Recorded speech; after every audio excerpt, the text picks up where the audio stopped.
With you tomorrow, buddy. You got it, Leland. Always good to talk. Hometown Lenders, good folks. Let's get on the phones. I promised all these phone calls. We got them stacked up, so let's go as we head toward 6 o'clock. Dan is Tom's been holding the longest. Let's start with Tom first. Line He dropped Tom. off. Oh, Tom's gone. Well, we'll go to Dan then. Dan in Birmingham. What's up, buddy? Hey, not much, Leland. Earlier in the show, y'all were talking about GMOs and how unhealthy that is for you.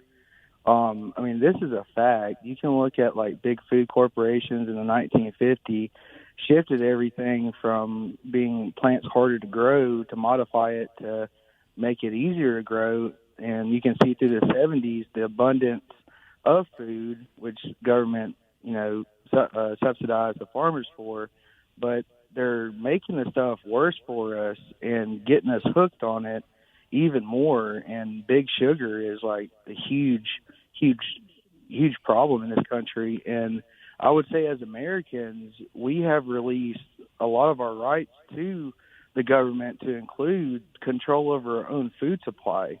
In the 1950s, there was 60 or 70% of Americans grew their own food.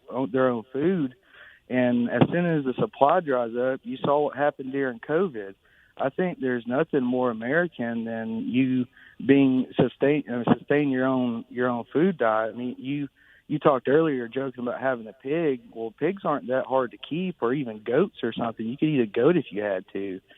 I think, as an American, you need to, grab a hold and secure your own food supply, because whatever you're buying in the stores, it's for money. It's not for nourishment, especially Coke and sodas and candy. That stuff is just garbage. It's terrible for you. Yeah, that's reflecting back to some stuff. Hey, Dan, great call, man. I agree with you 100%. That's reflecting back to stuff we had a little while ago, this whole thing about the corn industry freaking out over Mexico banning the import of this GMO corn that we're growing here.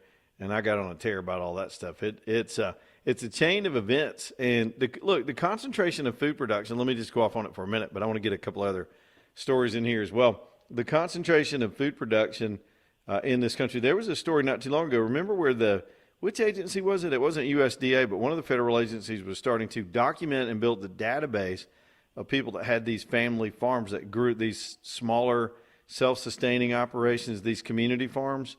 They felt like they needed to plot those people out on a database somewhere, and that's just insidious. It's none of the damn government's business if a community wants to share vegetables, but they took it upon themselves to get into that.